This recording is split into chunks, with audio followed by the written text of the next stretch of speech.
l'ouverture de notre séminaire, nous avons prévu, en fait, le premier jour, donc le lundi, de poser à travers une série de plénières et d'activités, on va dire, les cadres fondamentaux autour de ces deux approches.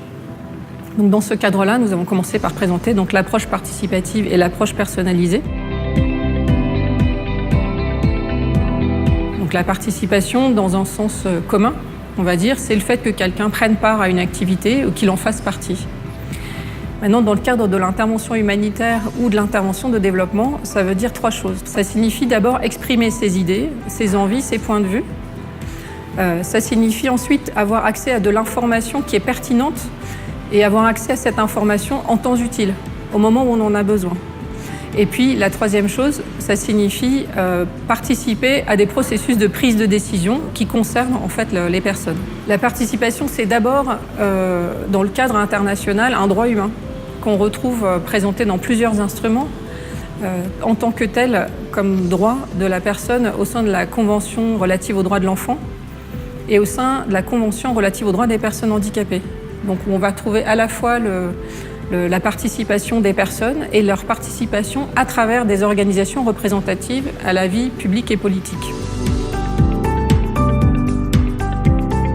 Nous avons mené chez Handicap International 2 revues de pratique de nos propres projets dans une douzaine de pays qui nous ont montré donc, dans différents contextes, autant développement que urgence ou action humanitaire, que la participation était un principe fondamental dans l'action d'Handicap International, que les équipes y tiennent beaucoup, travaillent beaucoup dessus, mais qu'on a évidemment encore des limites au niveau de sa mise en œuvre, avec des mises en œuvre assez hétérogènes, et puis avec des difficultés finalement à faire participer de manière équitable certains groupes, tels que les femmes, les enfants et certaines personnes handicapées en fonction notamment des incapacités qu'elles peuvent avoir.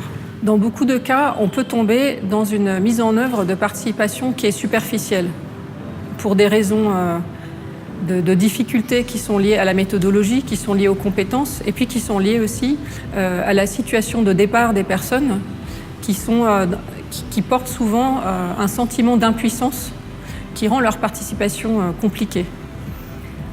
En effet, un des effets, et qui peut être un des objectifs de la participation, c'est de favoriser l'empowerment d'un certain nombre de personnes, ce qui signifie à la fois renforcer leur pouvoir intérieur, leur capacité de décider pour elles-mêmes, mais aussi de se sentir en confiance, de se sentir légitime.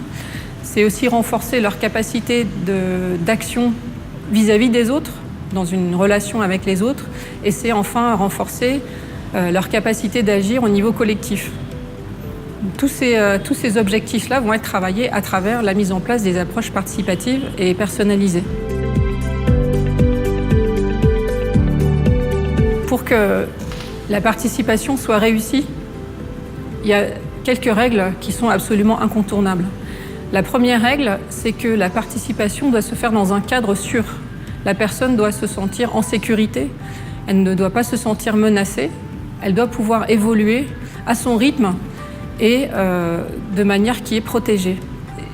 Pour cela, on a notamment chez Handicap International 2 politiques institutionnelles de protection à mettre en œuvre. Protection de l'enfance et protection des bénéficiaires contre les abus et l'exploitation sexuelle qui contribuent en fait à créer ces espaces sûrs. La deuxième règle qui est incontournable, c'est que ce sont les personnes elles-mêmes qui doivent définir à la fois les étapes et les ambitions de leur empowerment. Ça ne peut pas être quelque chose qui est défini par l'extérieur ou qui est imposé, c'est quelque chose qu'elles vont elles-mêmes travailler, décider, et puis ensuite qu'elles vont contribuer à mesurer. Elles vont contribuer à mesurer l'évolution de leur situation.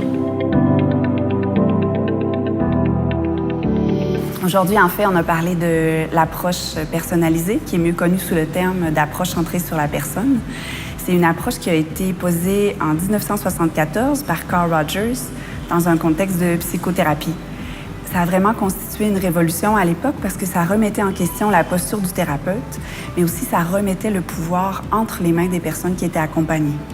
C'est une approche qui a vraiment évolué rapidement à différents champs, puis qui est aujourd'hui aussi à différents niveaux. Donc, on personnalise au-delà de la personne. On considère la personne, la famille, les groupes, les usagers de services, même les communautés puis les peuples. à la base de l'approche centrée sur la personne, on a 3 principes qui ont des implications sur nos attitudes, nos comportements. Le premier principe, c'est que chaque personne est unique et dynamique. Donc, il faut vraiment reconnaître la personne dans sa singularité, reconnaître qu'elle a des caractéristiques propres, un âge, un genre, mais aussi des intérêts, des motivations. Il faut voir la personne dans son potentiel d'évolution, en interaction constante avec un environnement qui lui aussi est changeant. Le deuxième principe, c'est que malgré des difficultés, chaque personne a des connaissances, des capacités et puis des expériences. Donc, il faut miser sur les forces. Il faut établir des relations qui encouragent la personne à prendre connaissance, à prendre conscience puis à utiliser ses ressources pour développer son potentiel. Le troisième principe, c'est que chaque personne a un rôle principal dans son changement. La personne est acteur de son changement. Donc, il faut penser et puis revoir la répartition des responsabilités et des pouvoirs. Il faut co-construire des interventions qui sont adaptées avec les personnes sur base de leurs choix, selon leurs aspirations et non selon ce qu'on détermine qu'elles ont besoin de changer. Le troisième point, c'est vraiment de donner aux personnes le rôle principal dans leur changement. C'est comme ça, en fait, qu'on va contribuer réellement à l'empowerment de la personne. C'est une approche qui n'est pas nouvelle, hein. Elle existe depuis une quarantaine d'années, mais on se rend compte qu'il y a encore beaucoup de difficultés dans sa mise en application.